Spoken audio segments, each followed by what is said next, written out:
الذين يأكلون الربا لا يقومون إلا كما يقوم الذي يتخبطه الشيطان من المس ذلك بأنهم قالوا إنما البيع مثل الربا وأحل الله البيع وحرم الربا فمن جاءه موعظة من ربه فانتهى فله ما سلف وأمره إلى الله ومن عاد فأولئك أصحاب النار هم فيها خالدون. Ketika sudah memutuskan untuk mendaftar di Saudi, di Madinah dan seterusnya, maka jangan meninggalkan aktivitas yang sedang kita laksanakan, sedang kita lakukan. Ya, karena sebagian orang setelah mendaftar meninggalkan dan berharap semoga bisa lulus. Sesuatu yang belum pasti dan meninggalkan sesuatu yang sudah di tangan. Bahwasanya salah satu di antara dua hafidh yang Masya Allah masyhur di Indonesia, Ahmad dan Kamil itu, ya kalau tidak salah namanya, sudah mendapatkan ijazah dari antum Ustaz, ya sudah mengkhatamkan, menyetorkan hafalannya ke antum, ya? Iya, Ustaz. Masya Allah.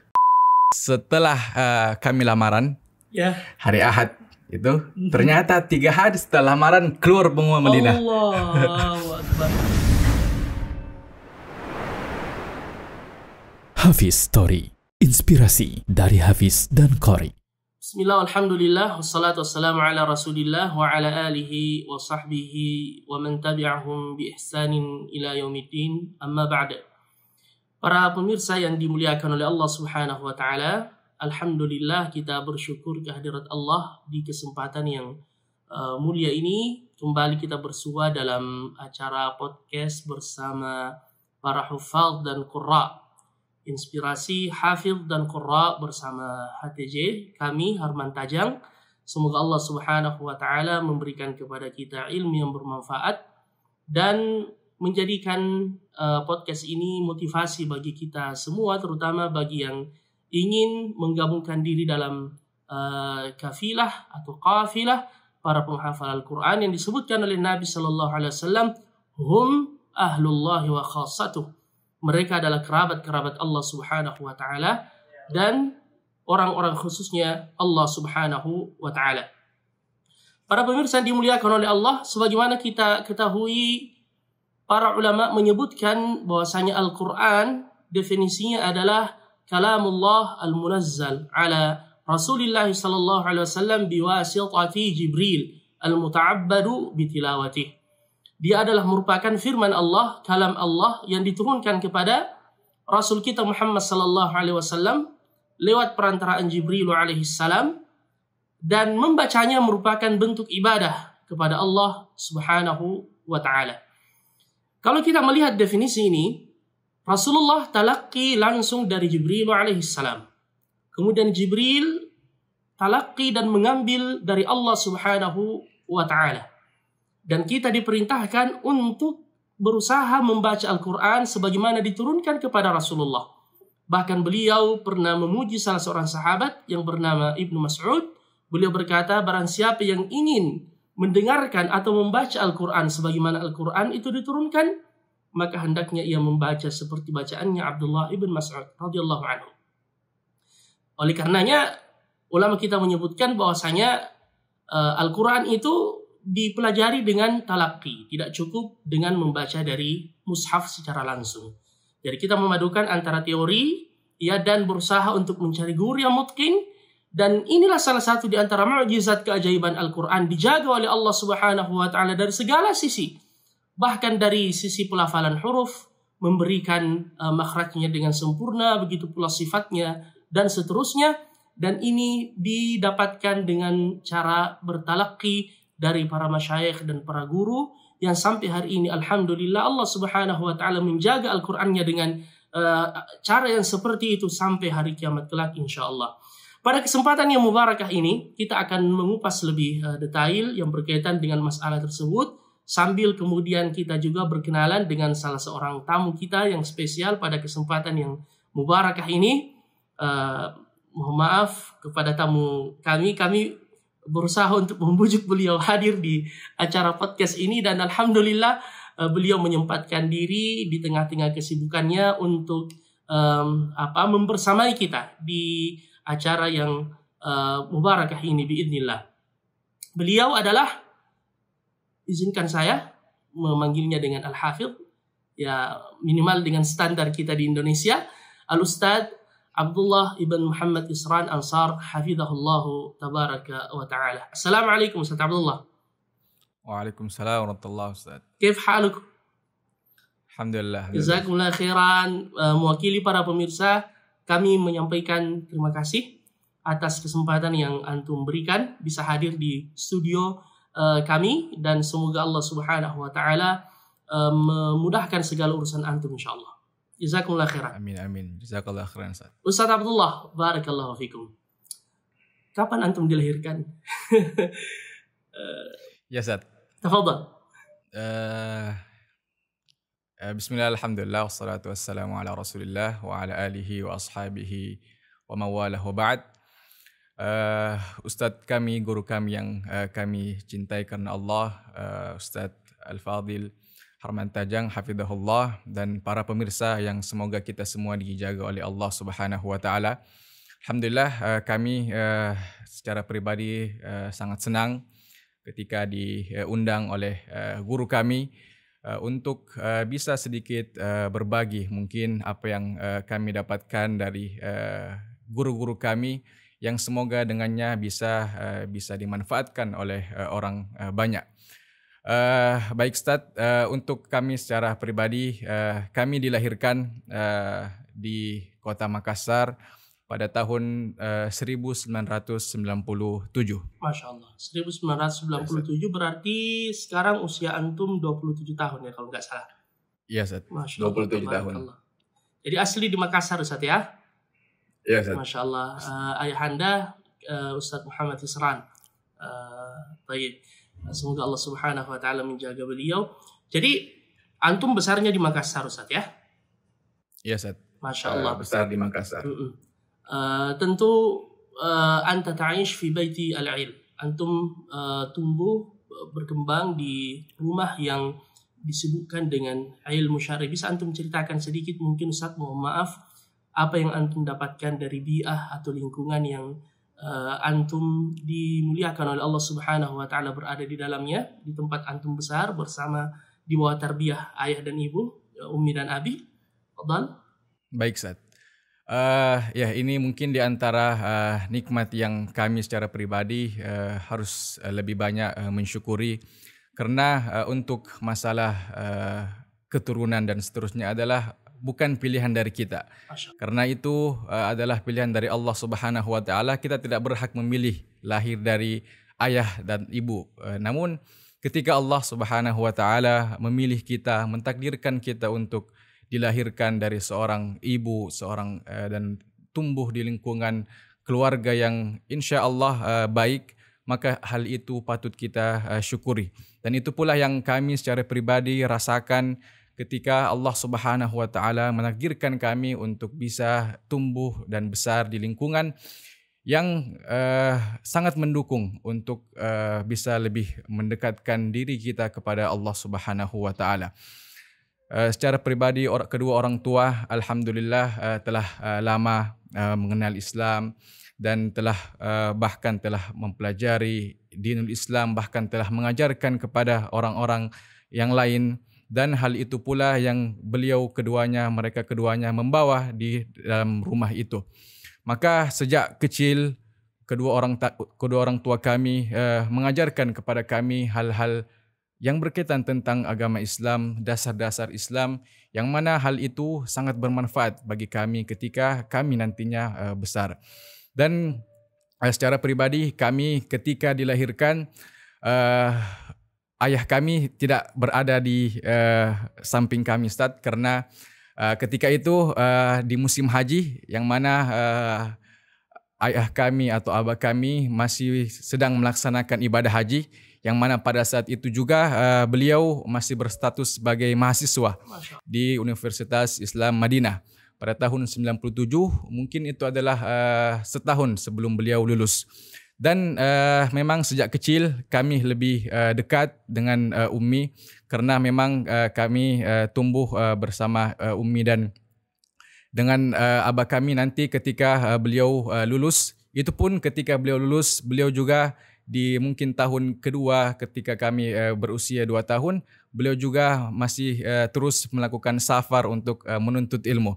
Maka hal-hal yang kami dapatkan dari kedua orang tua kami adalah hal-hal yang sangat bermanfaat yang kami rasakan ketika kami mungkin saat sekarang berada ke dalam lingkungan yang memang ketika kita berada di zaman sekarang sangat membutuhkan hal-hal yang seharusnya penanaman yang sejak kecil ditanamkan oleh kedua orang tua kami. Masya Allah, berarti di awal hari-hari antum itu banyak dibersamai oleh sang ibu ya, seperti itu.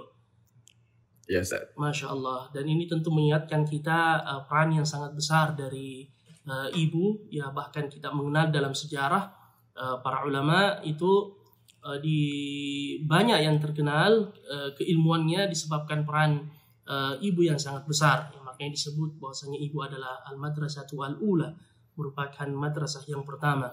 Ya tentu butuh ta'awun di antara mereka, tetapi peran yang sangat besar bagi seorang ibu di rumah itu sangat lebih dominan. Masya Allah. Barakallahu fikum Ustaz Abdullah.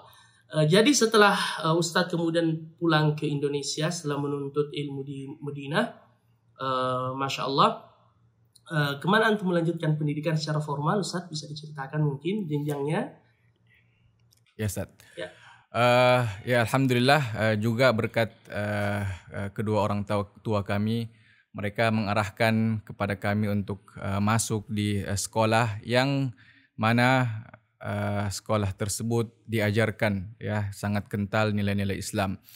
Untuk sejak jenjang TK kami sudah berada di sekolah yang di bawah naungan Wahda Islamiyah.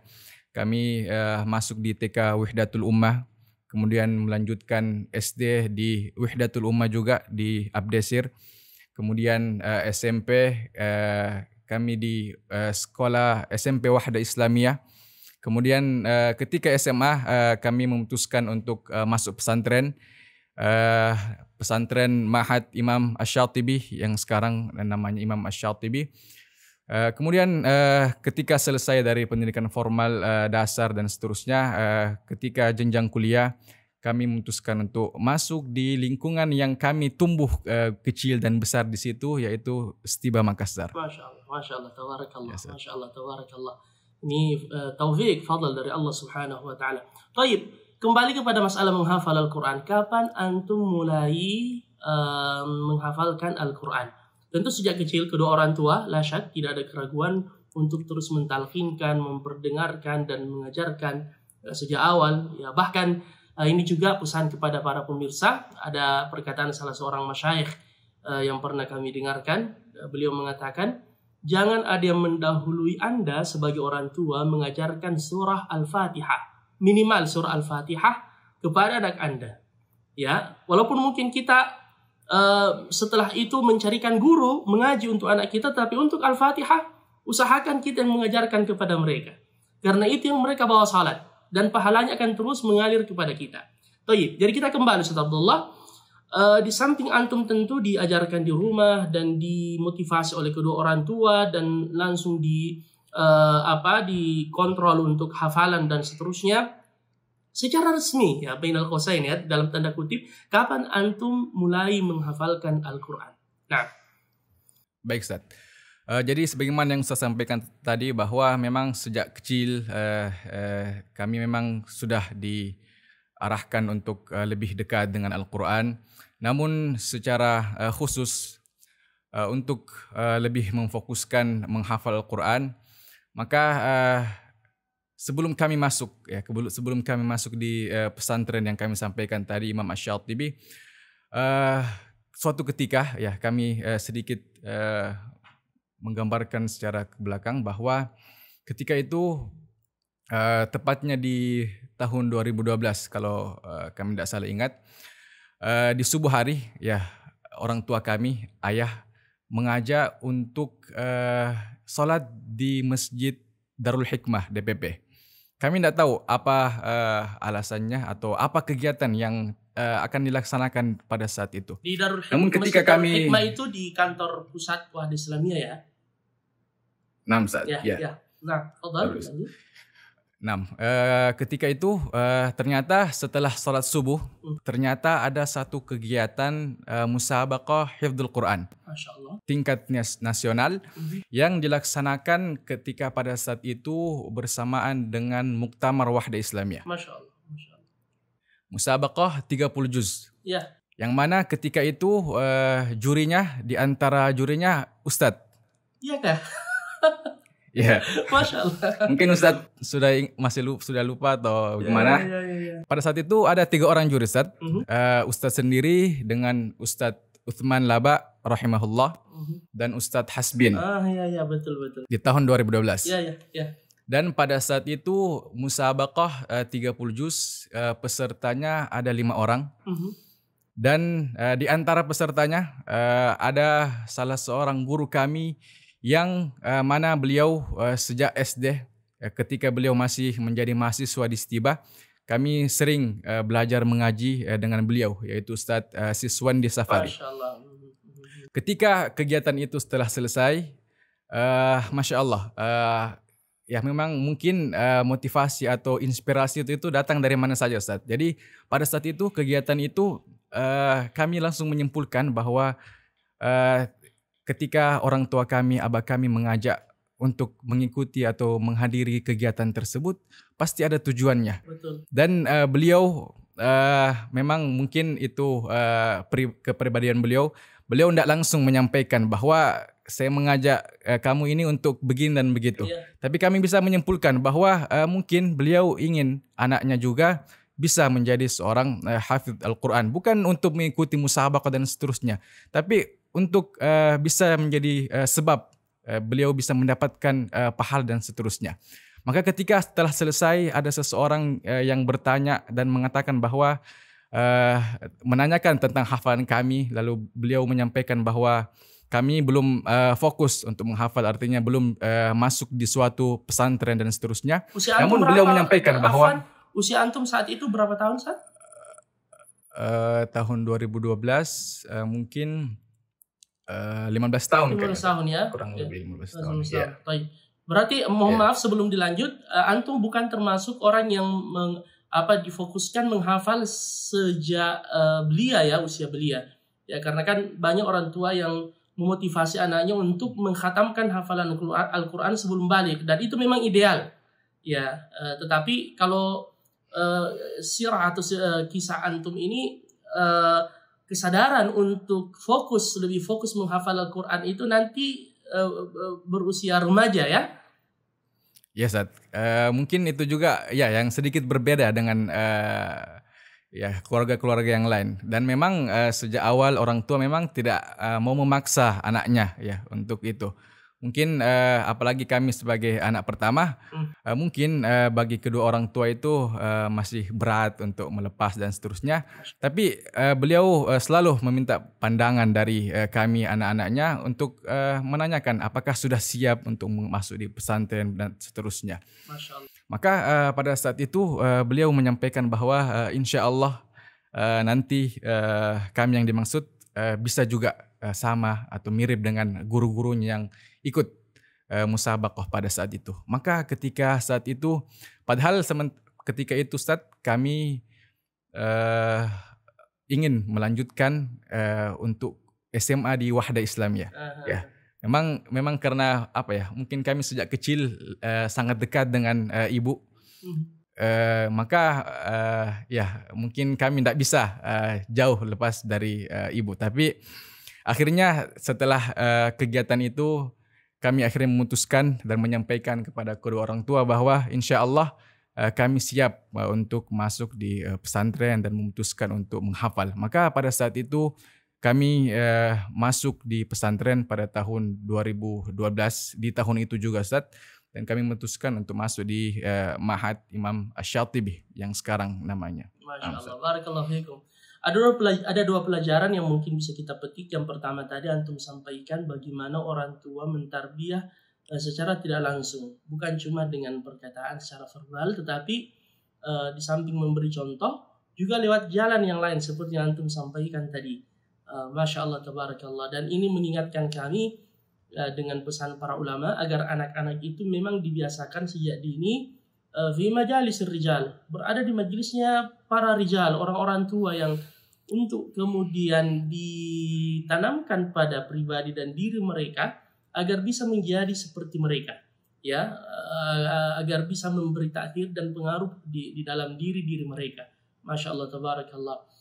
Kemudian juga tadi tentang musabaqah, saya teringat perkataan Syekh Al-Utsaimin. Beliau mengatakan ketika ditanya apa hukum ikut musabaqah menghafal Al-Quran, lomba menghafal Al-Quran, beliau mengatakan ikutlah musabaqah untuk menghafal Al-Quran dan jangan menghafal Al-Quran untuk ikut musabaqah. Masya Allah. Jazakumullah khairan, antum mengingatkan kita dengan faedah ini, dan biidznillah itu salah satu di antara wasilah. Ya, karena kalau pengalaman ya, kalau kita mau ikut musabaqah, sama ketika kita ingin menjadi imam, baik itu imam tarawih atau imam salat, ya kita berusaha untuk tidak keliru sedikit pun ya dalam hafalan kita, dan itu membantu untuk lebih itqan. Masya Allah. Jazakallah khairan Ustaz Abdullah. Seterusnya Ustaz, setelah itu gimana? Bagaimana proses antum untuk mengitqan hafalan antum? Ya, kita tahu bahwasanya semua orang tentu bercita-cita untuk menjadi penghafal Al-Quran. Banyak yang sudah terwujudkan, tapi yang lebih penting dari itu adalah menjaganya. Ya, menjaganya. Ya, menambah hafalan baru atau mengkhatamkan Al-Quran itu, ya walaupun ada mujahadah di dalamnya, itu tidak sesulit dengan menjaga hafalan Al-Quran atau sampai pada derajat mutqin atau itqan. Bagaimana cara antum atau perjalanan antum selanjutnya seperti apa? Tafadhal. Baik, Ustaz. Setelah kami memutuskan untuk masuk di Ma'had Imam Asy-Syatibi, maka ya kami masuk di lingkungan yang baru. Karena memang sejak kecil kami tidak bisa pisah dari kedua orang tua. Namun kami memutuskan untuk masuk di lingkungan baru, belajar lagi bersosialisasi dengan orang-orang baru. Namun mungkin ya di antara faedah mungkin yang kami dapatkan di awal-awal masuk di pesantren, karena memang sebagian teman mereka sebagian di antara mereka itu sudah kenal sejak SMP. Namun kami termasuk orang yang baru ya. Kami tidak tahu berapa orang yang baru betul di pesantren itu. Dan itulah yang kami rasakan sebagai manfaat di satu sisi. Karena di sisi yang lain kita sebagai manusia memang harus lebih bersosialisasi dengan orang yang lain.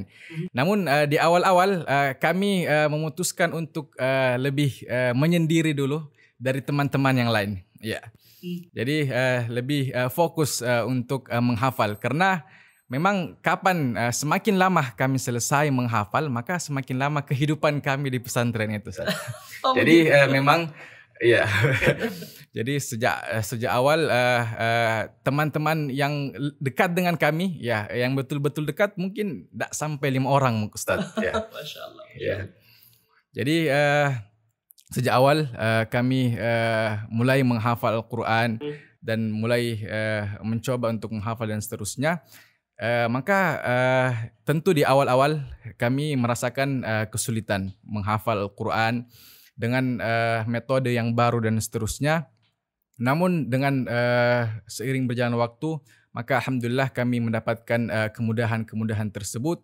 Dan juga di antara faedah yang kami dapatkan ketika di pesantren bahwa ini di Asy-Syatibi maksudnya, Ustaz ya? Ya, Ustaz, masih di Asy-Syatibi. Ya. Jadi kami di Asy-Syatibi memang angkatan pertama, Ustaz. Setingkat SMA. Saya ya tingkat SMA, kami berada di angkatan pertama. Namun kebanyakan teman adalah mereka dari pindahan pesantren dari Kasih. Adapun kami sebagai santri baru memang cuma berapa orang. Ya. Masya Allah. Maka kami tidak terlalu akrab dengan teman-teman yang lain. Namun sekali lagi itu yang kami mungkin sampai sekarang mengambil manfaat bahwa itu mungkin salah satu faedah untuk ya di satu sisi ya, kenapa memutuskan untuk lebih menjauh sedikit dari teman-teman. Lebih bisa untuk fokus untuk menghafal. Karena ya kebanyakan kami dapati, ya bukan banyak ya, ada beberapa yang kami dapati dari teman-teman yang memang ketika kita memutuskan untuk menghafal dan ternyata mereka datang untuk bercerita dan seterusnya. Ya, itu hal-hal yang kami hindari sejak awal. Jadi apalagi, itulah yang membuat apalagi kalau mau menghafal sambil baca status ya. Ya, Ustaz. Itu lebih gawat lagi. Allah musta'an. Jadi apalagi ya sekarang memang lebih banyak ujiannya, Ustaz. Betul. Silakan lanjut, Ustaz. Jadi ya, Ustaz. Jadi ketika itu memang kami memutuskan untuk lebih fokus menghafal dan alhamdulillah dengan cara itu kami bisa melampaui teman-teman kami yang memang sejak SMP, sejak SD itu berada di lingkungan pesantren untuk menghafal. Namun mereka ya mungkin tidak mempunyai target, mungkin tidak fokus dan seterusnya. Akhirnya mereka target mereka, tujuan mereka tidak selesai-selesai, hafalan mereka tidak selesai-selesai. Jadi kami lebih banyak untuk menghafal dan murojaah.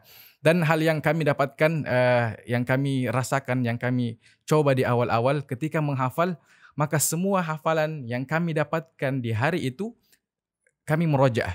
Masya Allah. Dan untuk hari selanjutnya, sebelum kami memulai untuk menghafal hafalan baru, kami mengulang dulu hafalan yang telah kami dapatkan di hari-hari sebelumnya. Dan jadi berapapun dengan hafalan yang sebelumnya, rabal. Iya, Ustaz. Betul. Betul, Ustaz. Jadi berapapun juz yang kita hafal dan jika kita ingin menambah satu lembar baru, maka jangan menambah satu lembar yang baru dulu sebelum kita mengulangi hafalan yang kita telah storekan dengan muhafidz.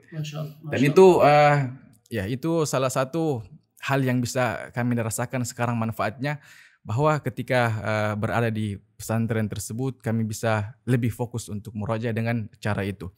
Dan berlanjut selama 1 tahun, ya tentu banyak kendala-kendala kami dapatkan, tentu banyak kesulitan menghafal. Bahkan pernah kami minta dijemput oleh orang tua dan sedikit curhat bahwa pada saat itu kami menghafal surat Al-An'am. Dan kami menyampaikan bahwa ini sepertinya agak sulit ya. Apakah ada cara lain atau seterusnya? Tapi ya abah kami, orang tua kami menyampaikan bahwa ya memang ya begitulah, tidak usah sabar saja, jalani saja. Ya. Antum minta dijemput itu karena bosan atau mau berhenti atau gimana? Apa penyebabnya, Ustaz? Atau mau refresh saja? Karena mungkin, biasanya ya pengalaman saat kita mondok itu seperti itu, karena lagi bete, ya cari alasan aja, mungkin dia alasannya demam dan seterusnya, padahal tidak, minta dijemput. Bagaimana, Ustaz? Ya, Ustaz. Ya mungkin ya kebetulan juga pada saat itu akhir pekan, dan mungkin kami ya minta saja dijemput untuk mengambil sedikit nafas kembali, Ustaz. Jadi ya. Dan boleh jadi ya ada mungkin hal-hal yang mau disampaikan oleh orang tua sebagai penguat dan seterusnya. Dan ketika itu beliau menyampaikan bahwa ya begitulah menghafal, jalani saja, sabar saja dan jalani. Maka setelah itu ketika sampai di surat Al-A'raf, maka di tahun berikutnya, di tahun 2013, ada satu program yang disampaikan oleh Ustadz Fakhrul Razi Ansar, hafizahullah. Ketika itu beliau masih mahasiswa di Sudan. Beliau datang dan menyampaikan satu kegiatan yang beliau pernah ikut pada saat itu, yaitu kegiatan daurah menghafal Quran di Sudan. Beliau menyampaikan bahwa ternyata menghafal Quran, kapan kita fokus dan seterusnya, maka kita bisa menyelesaikan ya paling minimal setoran hafalan Quran di waktu yang tidak begitu lama. Maka ketika itu kami ikut kegiatan tersebut, seminar tersebut, dan juga kedua orang tua kami ikut. Dan akhirnya beliau menyampaikan, ya beliau tidak langsung menyuruh kami untuk ikut, namun beliau menawarkan bagaimana sekiranya kalau diberi kesempatan untuk bisa juga ikut di daurah tersebut, tapi di Sudan, ya langsung di tempatnya. Langsung Sudan. Gelap, mungkin antum lihat dunia langsung gelap. begitu disebut Sudan. Sama kami dulu waktu diterima lulus di Sudan, ya yang terbaik itu adalah dunia yang gelap. Tapi ternyata Masya Allah di sanalah cahaya kami dapatkan. Jadi afwan Ustaz, di Asy-Syatibi antum belum mengkhatamkan hafalan Al-Quran pada waktu itu. Kalau nggak salah, tolong ingatkan saya Ustaz. Saya sempat menghadiri wisuda antum di Asy-Syatibi. Dan saya termasuk yang mengetes hafalan para wisuda pada waktu itu. Salah satunya antum. Yes, apakah antum sudah mengkhatamkan hafalan, cuma belum mutqin, atau ingin mengulangi lagi, atau masih tersisa beberapa juz? Betul Ustaz. Ustaz termasuk yang hadir di wisuda pertama. Wisuda pertama Asy-Syatibi. Dan itu tahun kedua kalau tidak salah Imam pesantren Asy-Syatibi. Dan itu setelah kami dari Sudan Ustaz. Oh, itu setelah dari Sudan ya? Ya, setelah dari Sudan. Jadi di Sudan berapa lama betul Ustaz yang itu? Bagaimana Ustaz? Berapa lama antum di Sudan menghafal? Kurang lebih kami berada di Sudan 40 hari. Adapun daurahnya itu 30 hari Ustaz. 30 hari, Masya Allah. 30 hari. Taib, sekarang kalau begitu kita berpindah. Bagaimana suka dukanya antum saat menghafal Al-Quran di Sudan? Ya, Sudan kan ya sebagaimana selera sebahagian teman-teman dan kami termasuk yang menimba ilmu di Sudan selama beberapa tahun. Dia mengatakan begini, man istata'a ay ya'isha fi Sudan fa yastati' ay ya'ish fi ayyi buq'atin min al-ard. Siapa yang bisa hidup di Sudan, maka ia bisa hidup dimanapun di belahan bumi ini. Wasadaq. Dan apa yang dia katakan itu benar. Dan semoga Allah memperbaiki kondisi di Sudan saat sekarang ini, insyaAllah. Jadi lebih baik. Baik, silakan antum ceritakan saat berada di Sudan. Kurang lebih 1 bulan ya, 40 hari ya? Ya, sekitar 1 bulan lah. 1 bulan lebih. Tafadhal. Ya, ketika ada tawaran dari orang tua dan kami rasa bagaimana kesungguhan keduanya untuk melihat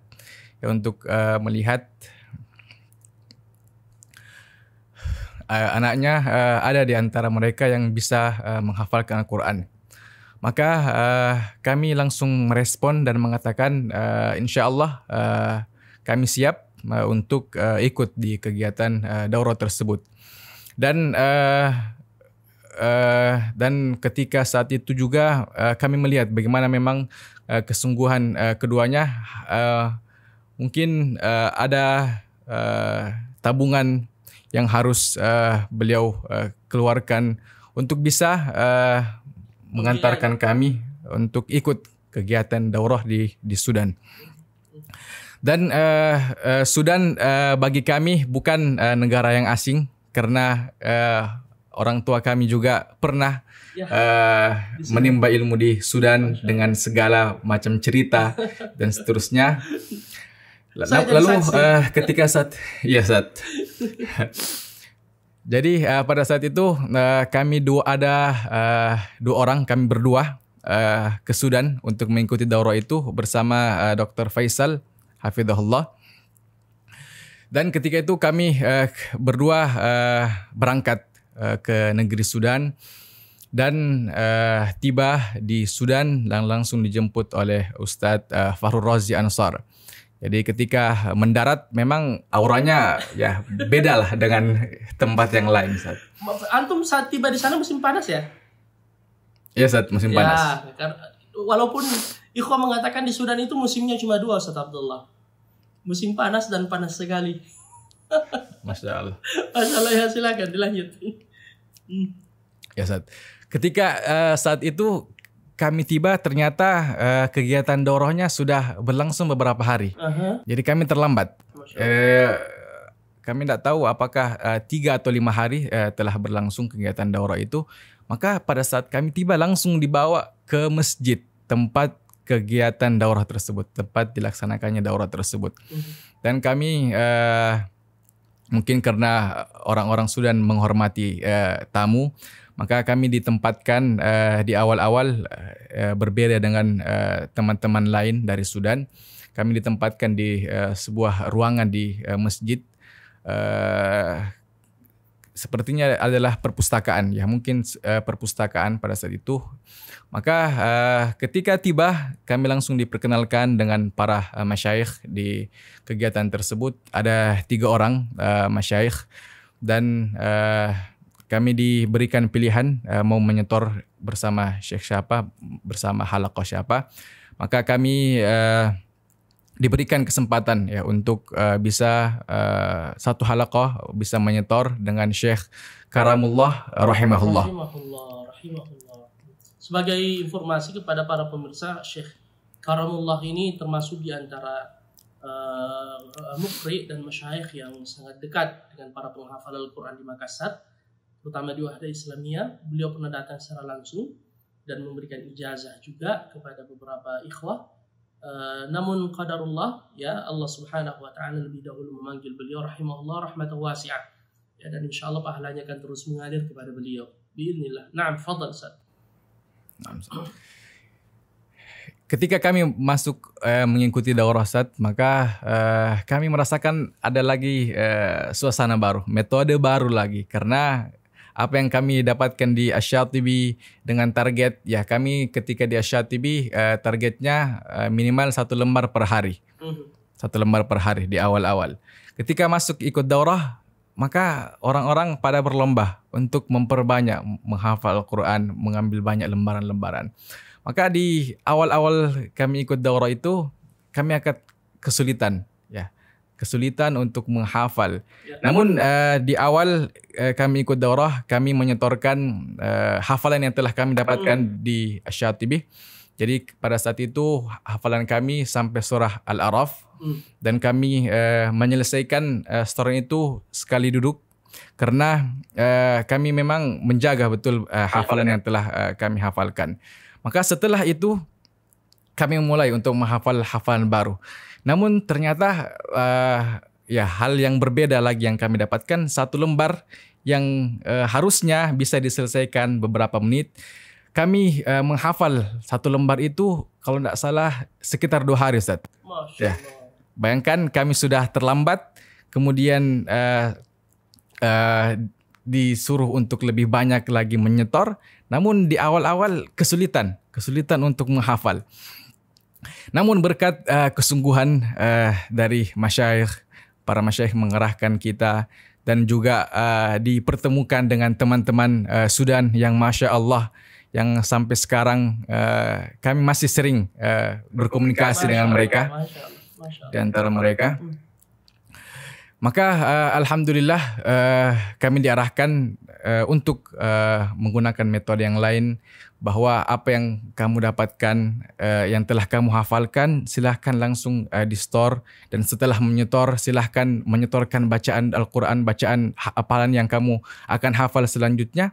Dan begitulah hari-hari yang kami lakukan, kami laksanakan di Sudan.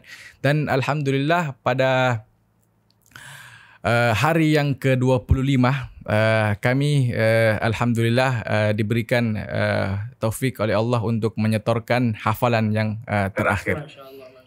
Jadi Ustaz, sekarang kan memang marak seperti itu. Ada program menghafal Al-Quran selama sebulan, ada 40 hari, ada 60 hari.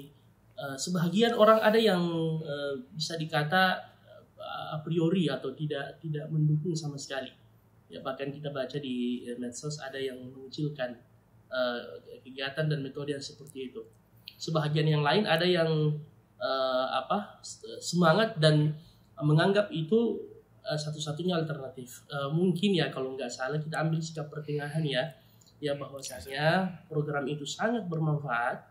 Ya, cuma yang lebih penting dari itu adalah follow up-nya atau istimrariyahnya. Ya, karena memang sesuatu yang dihafal cepat biasanya cepat keluar juga. Ya, makanya bagi pesan mungkin kepada teman-teman yang ikut program itu, silahkan diikuti. Itu sangat bermanfaat. Ya, mengenalkan Al-Quran secara keseluruhan dan menyetorkannya kepada masyayikh secara keseluruhan itu fadl, keutamaan. Terlepas yang kedua, tujuan kita menghafalkan, membacanya saja juga merupakan bentuk ibadah, mengulang-ulang dan seterusnya. Tapi ingat, kalau memang kita ingin menghafalkan Al-Quran secara sungguh-sungguh, jangan berhenti setelah setoran terakhir. Harus dilanjutkan apa? murajaah dan mutabaah setelah itu agar kita bisa sampai pada tingkat itqan insyaallah. Seperti pengalaman dari Ustadz Abdullah, dan saya yakin Ustadz Abdullah tidak berhenti sampai di situ ya. Ya, Ustaz. Ya, antum tentunya tidak berhenti seperti itu. Dan ini masih panjang sebenarnya para pemirsa. Tidak mengapa kita kasih toleransi waktu buat Ustadz Abdullah, kita bercerita habis hari ini. Bismillah. Beliau masih ada perjalanannya ke Madinah, menuntut ilmu di sana, kemudian talaqi dengan masyayikh, dan sekarang beliau sudah mendapatkan beberapa sanad riwayat dan qiraat. Ya, dan yang lebih istimewa lagi, mohon maaf Ustadz Abdullah, beliau ini secara formal ketika menuntut ilmu di Jami' Islamiyah Madinah, takhasus atau disiplin ilmu yang beliau tekuni adalah di bidang hadis. Dan itu juga berat, harus menghafalkan banyak hal. Ya. Namun di waktu yang bersamaan beliau juga fokus dalam ilmu qiraat lewat talaqi. Ini nanti akan beliau ceritakan bagaimana beliau bisa memadukan di antara dua hal tersebut, yang kalau kita mengingat firman Allah, ma ja'alallahu lirajulin min qalbayni fi jawfi. Allah tidak menjadikan dua hati dalam diri seseorang.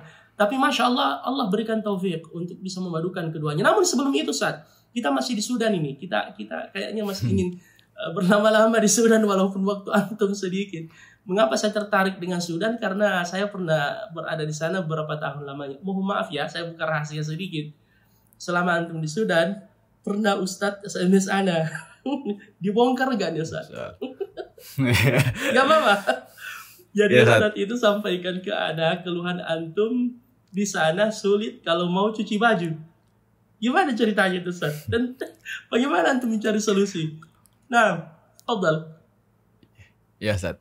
Ya betul. Jadi sebagaimana yang Ustaz sampaikan tadi bahwa ya Sudan, Masya Allah, ya negeri yang semoga Allah selalu menjaganya. Amin. Namun banyak hal yang kita dapatkan ketika berada di Sudan. Mungkin bagi sebagian orang ya kekurangan yang dia dapatkan di Sudan itu harusnya dia mencari apa hikmah yang mereka dapatkan atau mereka rasakan dari kekurangan tersebut. Tentu Sudan banyak hal-hal yang mungkin berbeda dengan kita yang kita rasakan di Indonesia. Betul kata Ustadz bahwa air termasuk yang mungkin dikeluhkan oleh sebagian orang. Namun persoalan tersebut ya kita mencari ya Ustaz. Jadi kita kan berada di masjid tempat daurah. Ya. Namun Ustadz Fakhrul Razi ya beliau bukan hanya mengantar kita untuk ikut daurah lalu meninggalkan begitu saja. Namun beliau selalu mengikuti kita, mutabah kita. Per beberapa hari beliau mengunjungi kita dan menanyakan apa keluhan, apa yang bisa dibantu. Maka melalui beliau dan teman-teman dari para asatidz di Sudan, akhirnya masalah-masalah yang kita dapatkan di Sudan itu bisa teratasi. Dan negeri Sudan banyak hal yang kami bisa dapatkan manfaat dan seterusnya. Di awal-awal kami ikut daurah juga kami kesulitan masalah makanan Ustaz, ya. Dan itu hal biasalah bagi orang Indonesia ketika datang di suatu tempat kesulitan makanan, maka kami berdua dengan Dr. Faisal diberikan makanan khusus ya, berbeda dengan teman-teman yang ikut daurah dari negeri Sudan. Namun asidah makannya. Ya, Ustaz. Para pemirsa, makanan terfavorit di Khalwa. Khalwa itu adalah tempat menghafal di Sudan, kayak pondok pesantren di Indonesia. Ada makanan favorit yang mudah dibuat, namanya asidah. Asidah itu dari gandum kalau nggak salah. Cara buatnya santri yang buat, jadi dia ditumbuk berame-rame, ya dihaluskan, dicampur air, dan saya yakin nggak pakai garam karena keringat juga bisa. Allah alam. Tapi kami pernah mengalami itu di Khalwa. Ya sulit untuk awal-awal dimakan bersama, yang kalau disuap biasanya sampai di mulut masih nyambung ke piring. Tapi Masya Allah ternyata setelah terbiasa enak rasanya. Jadi gimana antum dikasih makanan khas ya? Ya, di awal-awal ya kami diberi, tapi akhirnya kita menyampaikan ke panitia bahwa kita masih beradaptasi, maka kalau bisa kita diberikan makanan yang berbeda ya, bukan karena ingin diistimewakan dan seterusnya, tapi mungkin masih dalam tahap beradaptasi. Maka kami diberikan nasi ya, karena kebanyakan teman diberikan roti ya, roti dan yang lainnya ya. Jadi ya kami berdua bersama Dr. Faisal diberikan roti, namun nasi ya, namun hal yang baru juga kami dapatkan bahwa masing-masing orang mendapatkan 1 ekor ayam, Ustaz. Wah. Ana tidak tahu apakah itu cara mereka untuk memuliakan tamu dan seterusnya. Namun dari itu juga kami akhirnya ya Masya Allah bisa ya, kalau Dr. Faisal sudah mundur sejak awal ya, beliau tidak bisa, tapi kami ternyata bisa menghabiskan itu satu ekor ayam pada saat itu. Tapi kayaknya memang kalau di luar negeri porsinya begitu, Ustaz. Mungkin antum kan di Madinah juga. Antum ingat nggak kalau di Indonesia kalau kita beli ayam, katakanlah ayam crispy, ditanyakan pertanyaan pelayannya begini, mau apa Pak? Mau sayap, mau dada atas atau dada bawah, mau paha atas atau paha bawah? Ya kalau di sini atau di Timur Tengah secara umum pertanyaannya cuma satu. Ya habbau nus habba. Mau 1 ekor atau setengah ekor. Yeah. Wallahu a'lam. Tapi Masya Allah ini tentu taufik dari Allah. Jadi antum bisa habiskan itu ya. Ya Ustaz, itu kan bagi kami hal baru ya, karena tidak pernah pernah dapatkan. Namun setelah beberapa hari kami mencoba untuk menikmati atau mencoba makanan-makanan khas, dan ternyata Masya Allah makanannya sangat enak. Ya. Ketika kita sudah merasakan, ya Masya Allah akan terus teringat. Apalagi kayaknya antum lapar waktu itu. Katanya yang paling enak kita adalah lapar. Masya Allah. Dan itulah masing-masing daerah tentu masalah makanan ya sesuai dengan kebiasaan. Kalau di Sudan makanan pokoknya roti, sampingannya nasi. Kalau kita di Indonesia, makanan pokoknya nasi, sampingannya roti. Masya Allah, ini bagaimana Allah membeda-bedakan antara satu tempat dengan tempat yang lain. Masya Allah. Jadi sepulang itu, Ustaz, antum kembali ke Indonesia, kembali ke Asy-Syatibi, melanjutkan pendidikan formal, kemudian selesai di situ SMA ya? Iya, Ustaz. Jadi waktu antum ke Sudan, setingkat SMA. Taib, setelah selesai dari Asy-Syatibi, setingkat SMA. Tadi antum sampaikan lanjut ke Stiba. Alisa kadalik. Berapa lama antum di Stiba dan bagaimana antum bisa lolos ke Jamiah Islamiyah Madinah yang merupakan idaman dan cita-cita hampir dikatakan semua penuntut ilmu syar'i agar bisa diberi kesempatan untuk menimba ilmu di kota Rasulullah sallallahu alaihi wasallam. Tafadhal. Sekaligus afwan Ustaz, dilanjutkan juga cerita antum talaki di Madinah. Ya karena ini juga bagian yang sangat penting dan ini pesan yang paling penting yang akan kita sampaikan di podcast kali ini. Ya karena Ustaz Abdullah ini alhamdulillah selama berada di Madinah, sebelumnya di Sudan tentunya talaki dengan masyayikh, itu langsung talaki dengan masyayikh yang ada di Madinah. Tafadhal Ustaz. Baik Ustaz. Jadi apa yang kami dapatkan di Sudan itu yang kami lanjutkan ya, kami lanjutkan di Asy-Syatibi dan seterusnya. Hafalan yang kami dapatkan itu kami terus menjaganya. Kemudian setelah kami dari Asy-Syatibi, kami masuk ya bergabung di Stiba di tahun 2014. Dan ketika tahun kedua, tahun 2015, pada saat itu ada satu kegiatan daurah yang dilaksanakan oleh Jamiah Islamiyah dan mendatangkan beberapa dosen dari kampus tersebut. Maka kami memutuskan untuk ikut melalui ya harapan juga dari kedua orang tua dan seterusnya. Maka kami ikut daurah tersebut dan setelah itu kami juga langsung muqabalah dengan syekh pada saat itu. Namun setelah kami ikut muqabalah daurah mendaftar dan seterusnya, kami kembali melanjutkan aktivitas di Stibah. Dan ini juga mungkin pelajaran bagi teman-teman ketika sudah memutuskan untuk mendaftar di Saudi, di Madinah dan seterusnya, maka jangan meninggalkan aktivitas yang sedang kita laksanakan, sedang kita lakukan. Ya karena sebagian orang setelah mendaftar meninggalkan dan berharap, Berharap, semoga menunggu bisa lulus. sesuatu yang belum pasti dan meninggalkan sesuatu yang sudah di tangan. Ya, Ustaz, betul. Apalagi saat muqabalah biasanya syekh itu banyak yang mujamalah.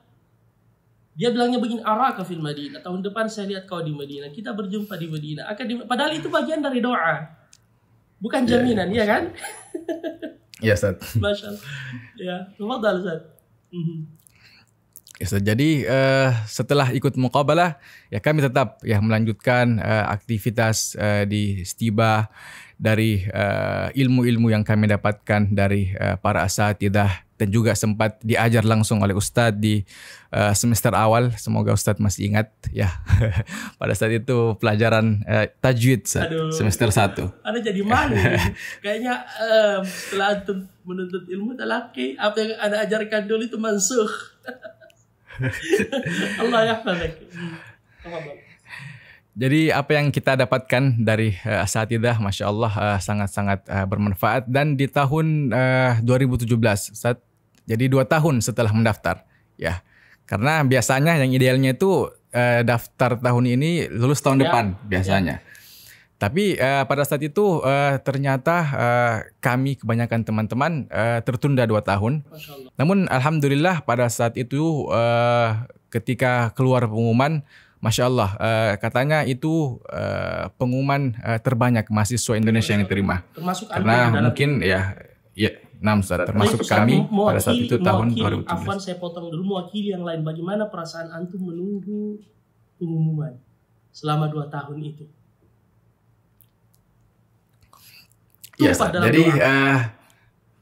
Ya, jadi memang kata Ustaz tadi bahwa kebanyakan penuntut ilmu menjadikan Madinah itu sebagian di antara mereka mungkin sangat berlebihan, bahwa Madinah satu-satunya tempat untuk menuntut ilmu dan seterusnya.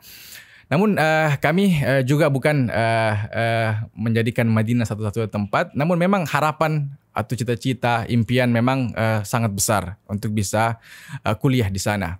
Namun ketika menunggu Madinah dan seterusnya, maka kami bahkan sampai putus asa bahwa mungkin kami tidak ditakdirkan dan seterusnya. Makanya Ustaz, makanya ketika di tahun 2017 itu kami ingat, kami akhirnya memutuskan untuk menikah, Ustaz. Itu benar yang terbaik. Masya Allah. Jadi mungkin di antara bentuk frustasi dengan Madinah ini, Ustaz. Wah, ini pelampiasan frustasi yang terbaik menurut saya. Masya Allah. Tadi sebenarnya antum bilang begini, setelah menunggu setahun tidak diterima di Madinah, saya memutuskan untuk mendaftar di Sudan. Itu sebenarnya saya tunggu. Ternyata lain antum, Masya Allah. Ini kiat yang bagus. Namun ada sedikit cerita Ustaz, bahwa setelah kami lamaran, hari Ahad itu ternyata 3 hari setelah lamaran keluar pengumuman Madinah. Allahu Akbar. Disinilah mungkin hikmah dari menikah itu membuka rezeki. Allah mengatakan yakunu fuqara yughnihimullahu min fadli. Menikahlah kalau mereka fakir, akan dikayakan oleh Allah. Makanya ikhwah-ikhwah yang sudah mendaftar ini Madinah dan belum lulus juga, bisa diikuti cara Ustaz Abdullah. Jadi 3 hari setelah menikah keluar pengumuman itu. Setelah lamaran Ustaz, belum menikah. Jadi 3 hari setelah lamaran, belum menikah ini, 3 hari setelah lamaran, ternyata hari Rabu malamnya ada pengumuman Madinah dan kami termasuk di antara orang-orang yang diterima di Madinah. Tapi lamaran antum diterima kan? Alhamdulillah. Alhamdulillah, berarti antum diterima 2 kali. Masya Allah, Masya Allah. Terus, jadi penasaran ini. Setelah itu, jadi setelah ternyata pada saat itu juga kami sudah semester 6 di Stiba. Dan biasanya kan kalau kita mendaftar dan ada pengumuman lulus, tidak langsung kita berangkat. Tentu ada hal-hal persiapan yang dipersiapkan. Maka perlu waktu beberapa bulan lagi kami menunggu untuk berangkat. Namun kami tetap juga sambil menunggu tetap ikut lagi kembali kuliah di Istibah sampai semester 7. Dan itu sudah menikah. Jadi Setelah lamaran iya, menikah Ustaz. kan? Sudah. Masya Allah, Masya Allah.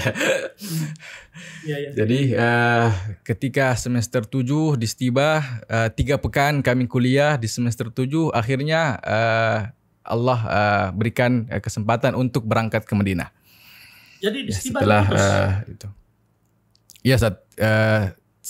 Kami sampaikan ke para asatidz dari Istibah, kami ingin melanjutkan di Madinah, dan para asatidzah yang memberikan solusi, Ya. memberikan solusi bahwa pelajaran yang di Istibah tetap nanti kita berikan sesuai dengan apa yang kamu dapatkan nanti juga di Madinah dan seterusnya, Ustaz. Oh, berarti antum jalankan dua-dua, diselesaikan di Istibah Iya, juga, ya, sampai selesai SH-nya, Masya Allah, sambil lanjut juga di Madinah, Masya Allah, Masya Allah.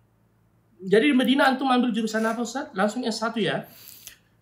Ya, Berarti mengulang lagi dari S1 sebenarnya kami ingin masuk dulu di I'dad Lughawi.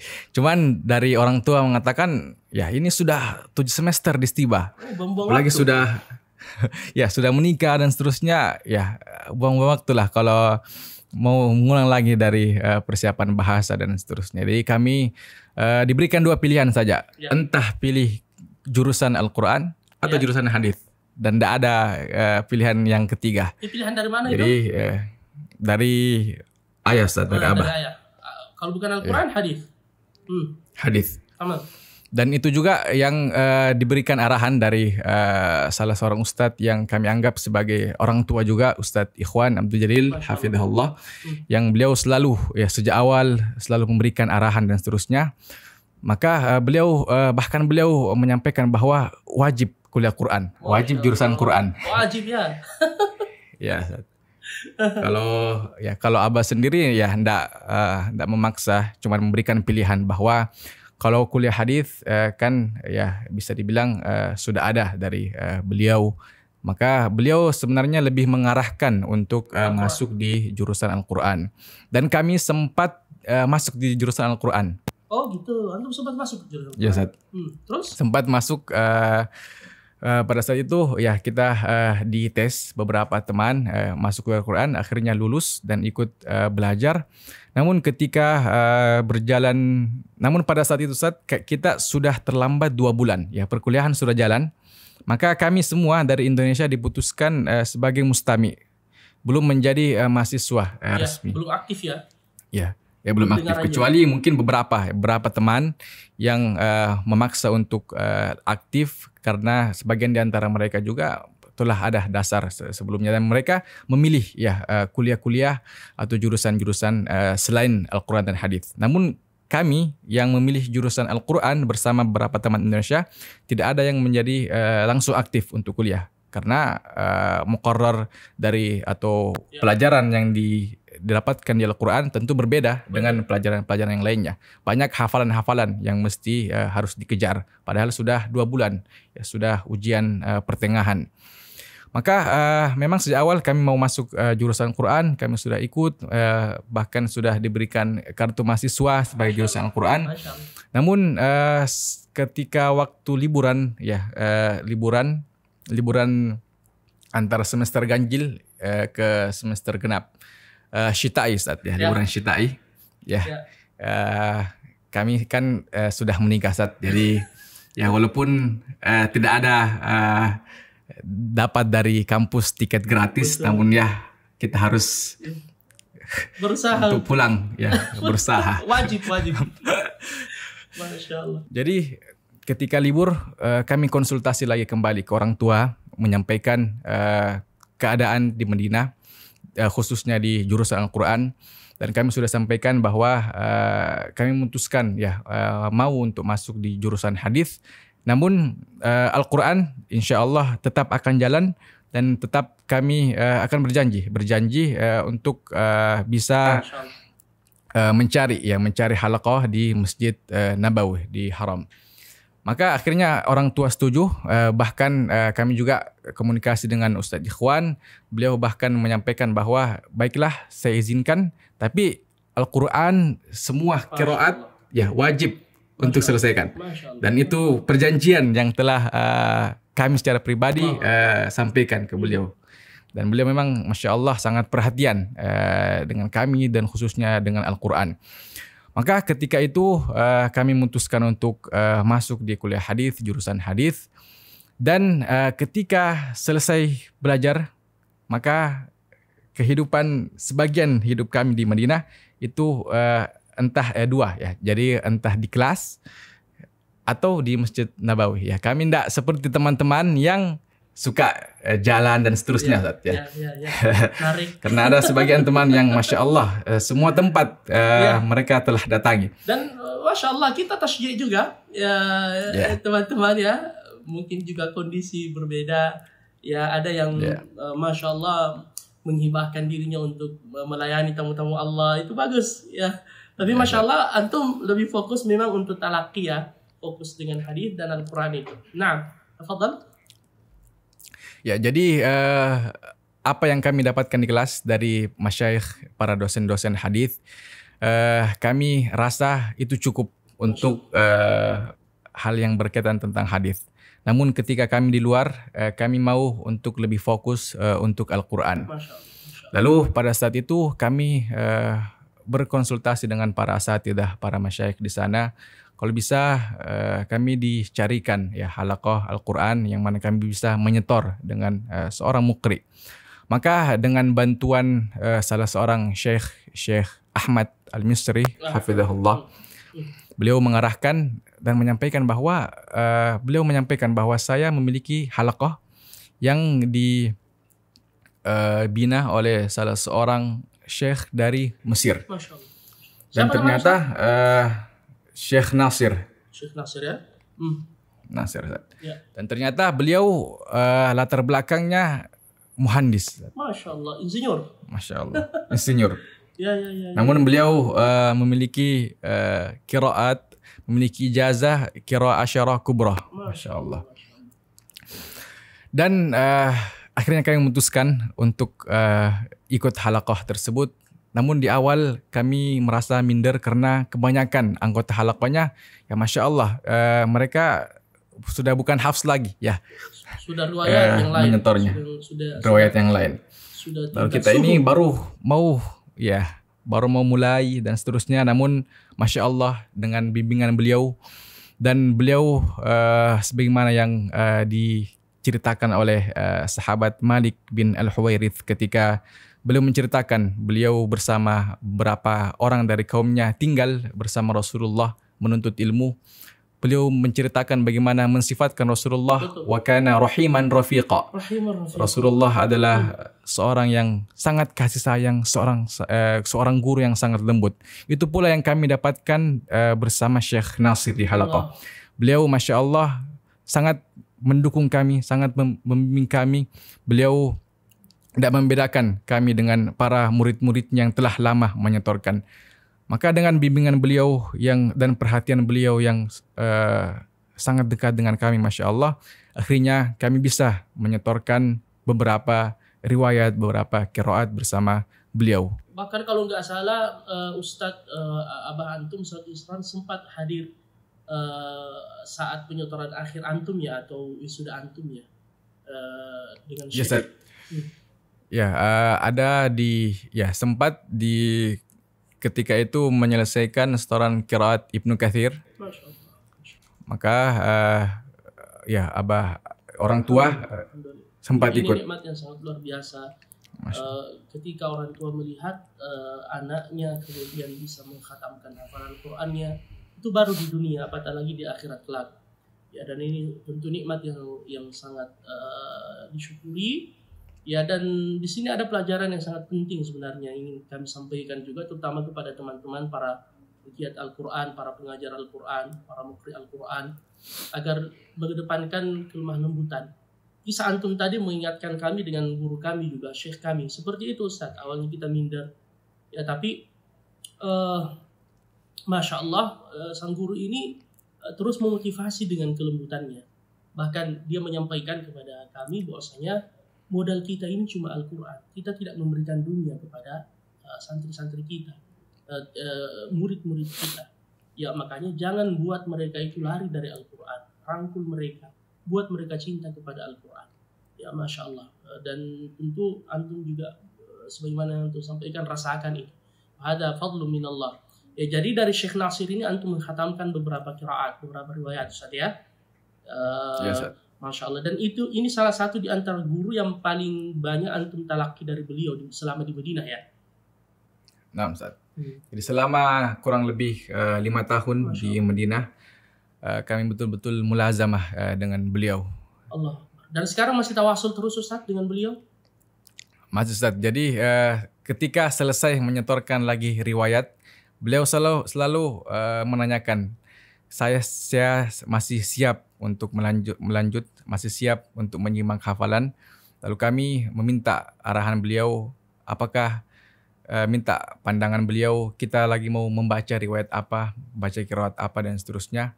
Bahkan ketika kami pamitan sebelum kami selesai di Madinah, beliau datang langsung di kampus dan menyampaikan bahwa kita masih terus berkomunikasi walaupun kamu di Indonesia, dan saya siap selalu untuk mendengar bacaanmu. Lalu akhirnya sampai sekarang ya kami masih menyetor bersama beliau. Dan ini menurut pendapat saya Ustaz, mohon maaf ya, ini juga polemik atau perdebatan di kalangan para ikhwah yang mengatakan bagaimana hukum mengambil ijazah dan qiraah dari syekh secara online. Sekarang kan zaman online, ada yang membolehkan secara mutlak, ada yang tidak membolehkan secara mutlak. Kalau menurut pandangan kami, ya tolong antum meluruskan ya. Kalau misalkan sekedar membaca dan ingin mengambil faidah, saya rasa tidak ada salahnya dan itu berpahala dan sangat bermanfaat. Tapi menurut kami jalan pertengahan yang paling baik. Ya, ada dulu harus tidak boleh kita mencukupkan diri dengan online itu, harus musyafahah secara langsung agar syekh langsung memperbaiki hal-hal yang sifatnya penting untuk diperbaiki, apalagi untuk memperoleh sanad dan ijazah itu harus ketat. Memang ada, ini namanya amanah yang harus disampaikan. Baru setelahnya kalau dilanjutkan dengan online, saya rasa tidak mengapa karena kesalahan-kesalahan yang penting sudah diperbaiki dan sang guru ini sudah mengetahui ya kelebihan dan kekurangan muridnya, ditinggal kemudian diluruskan. Mara'yukum fi hadza. Masya Allah. Ya Ustaz, apa yang Ustaz sampaikan ya Masya Allah. Betul ya, sekarang memang yang berkaitan tentang Al-Quran selalu ada dua kubu Ustaz, yang ekstrim itu ya. Sampai dalam hukum tajwid juga. Bainal itbaq. Nah, Ustaz. Wal furjah. Nah, jadi kita selalu ya diajarkan untuk bersifat pertengahan, bersikap pertengahan. Maka betul-betul jika memang hal-hal yang dasar bagi seseorang yang baru memulai, baru mau memutuskan untuk menghafal dan menyetorkan, maka ketika dia memutuskan untuk belajar online dan seterusnya, kami rasa ini tidak cukup ya. Karena memang kita harus langsung ya bertalaki, bertemu langsung dengan para masyayikh, para mukri dan seterusnya. Namun ketika kita sudah lama membersamai mereka juga sudah tahu bagaimana bacaan kita dan seterusnya, maka ya kami rasa seorang syekh, seorang mukri itu paham bagaimana sepatutnya, bagaimana arahan-arahan dari beliau. Ya karena biasanya kalau kita itu wa fawqa kulli dzi ilmin alim. Di atas ilmu masih ada lagi ilmu. Ya sebelum kita berangkat mungkin sudah cukup, kita merasa cukup dengan bacaan Quran kita. Namun ternyata setelah kita talaqi, syekh mendapatkan kekeliruan-kekeliruan yang terkadang kita juga bertanya, masa sih saya keliru di sini? Ya, tapi setelah kita berjalan beberapa waktu ternyata memang ada kekeliruan dan kesalahan di dalamnya. Ya, jadi dengan talaqi ini belajar, apalagi sampai safar untuk menuntut ilmu, semakin menyingkap diri kita bahwasanya kita ini masih penuh dengan kekurangan. Hal ini mengingatkan saya Ustaz Abdullah ketika pertama kali ke Sudan dulu. Masya Allah. Waktu saya di Jami' Afriqiyah, Masjid Markaz itu mungkin antum juga pernah ziarah ke sana. Ana ambil mushaf ya, dan membaca dari mushaf ana dapatkan banyak kekeliruan, salah cetak. Sampai ana ambil pulpen itu Ustaz Abdullah, saya lingkari satu persatu mushaf yang di masjid itu. Saya lingkari ini keliru. Jadi saya ingin menyampaikan ke Syekh ceritanya. bahwa betul-betul Al-Quran dijaga oleh Allah, menghadirkan seseorang yang bisa mendapatkan keliruan dalam cetaknya dan seterusnya. Jadi tiba waktu salat datang Syekh, ya, saya datangi beliau, Syekh, fi akhta' katsira fi hadzal mushaf. Dengan bangga saya berkata seperti itu. Banyak kekeliruan di sini, Syekh. Coba lihat ini. Masa dia salah tulis? Langsung Syekhnya bilang begini, Ustaz Abdullah, "Yabni, syuful ghilaf." Anakku coba lihat gilafnya atau sampulnya. Selama ini kita di Indonesia kan membaca dengan riwayat Hafs. Iqra. Saya baca, ternyata di situ tertulis mushaf di riwayat Ad-Duri. Mushaf dengan riwayat Duri, riwayat yang lain yang tentunya berbeda penulisannya. Akhirnya subhanallah, disitulah pentingnya kita terus belajar. Ya, terkadang kita merasa sudah cukup, ternyata setelah kita belajar, talaqi masih banyak kesalahan-kesalahan yang perlu untuk diluruskan. Tetapi ini tentunya tidak mengurangi hormat kita kepada para ikhwah, para guru mengaji. Jangan berkecil hati ya. Jangan kemudian kita menganggap bahwasanya belajar Al-Quran itu sulit. Tidak sama sekali. Teruskan perjuangan antum. Tapi di samping itu pesan yang ingin kami sampaikan adalah jangan berhenti untuk belajar. Terus belajar dan terus belajar. Sampai di kalangan para masyayikh juga kan saling memberi masukan di antara mereka. Kritik antara yang satu dengan yang lain. Ya, mohon maaf ini Ustaz Abdullah, saya selain mengingatkan saya dengan kisah itu. Baik, jazakallah khairan. Jadi setelah berapa tahun antum di Madinah, Ustaz? Antum fokus di ilmu hadis, Masya Allah. Kemudian juga talaqi Al-Quran, mendapatkan beberapa riwayat. Sekarang antum sudah kembali ke Indonesia ya, dan mengabdi kegiatan sekarang, Ustaz? Sekarang alhamdulillah diberikan amanah di Stibah, Ustaz. Jadi di Stibah itu ada satu unit yang namanya pembinaan Al-Quran. Masya Allah.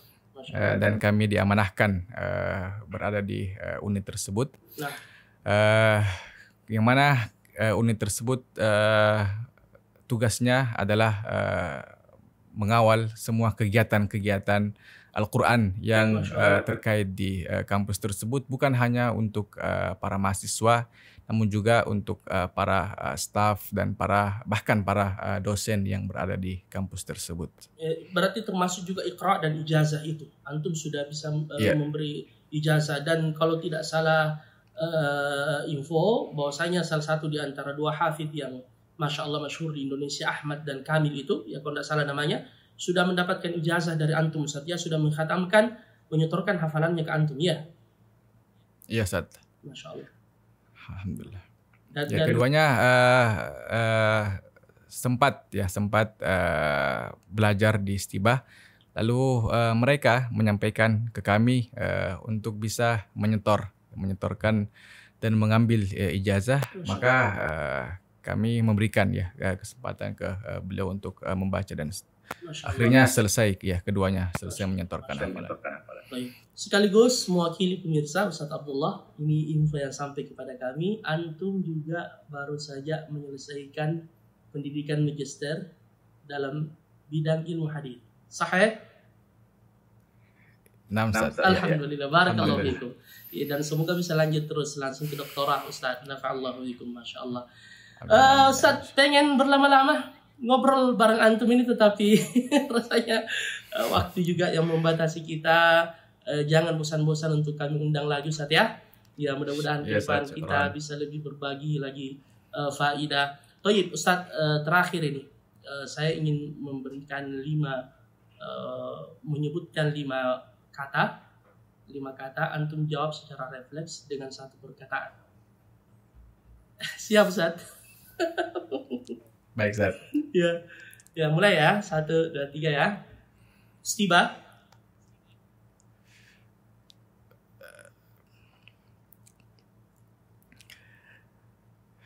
Jangan lama-lama, Ustaz.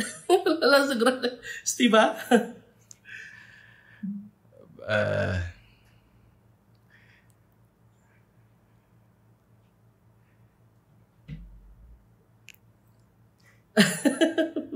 Sulit dibahasakan ya. Ya, Ustaz. Baik, kalau begitu saya berpindah ke pertanyaan yang kedua. Syekh Nasir. Orang tua kedua. Masya Allah. Syatibi. Rumah kedua. Ustaz Marli Abdul Hamid.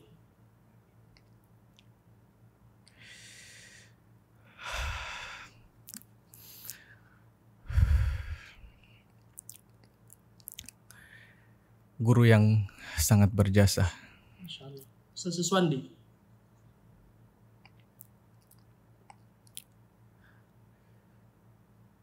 Guru mengaji sewaktu kecil. Musyarif Rashid.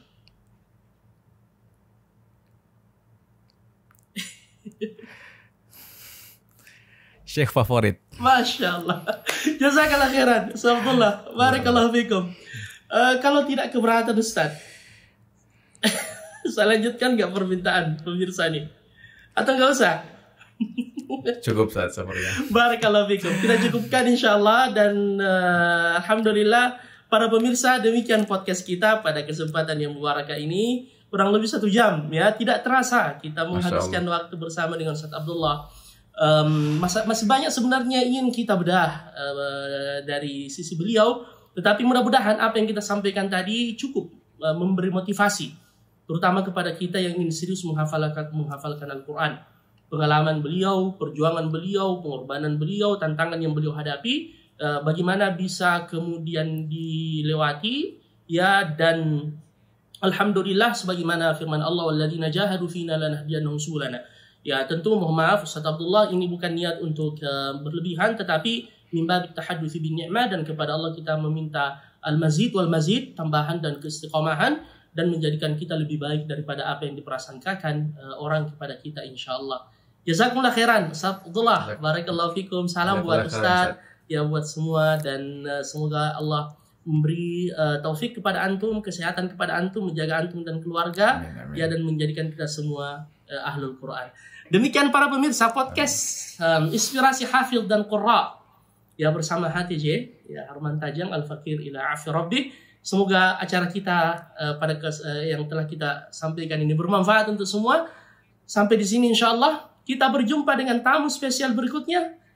Ikuti terus di channel YouTube kami Harman Tajang. Jangan lupa di like, di share, dan di subscribe ya, agar kemudian faidahnya lebih tersebar kepada kaum muslimin secara umum. Subhanakallahumma bihamdik, asyhadu an la ilaha illa anta, wa astaghfiruka wa atubu ilaik. Wa akhiru da'wana anil hamdulillahi rabbil alamin. Assalamualaikum warahmatullahi wabarakatuh. Waalaikumsalam. Syukran Abdullah. Jazakallah khairan.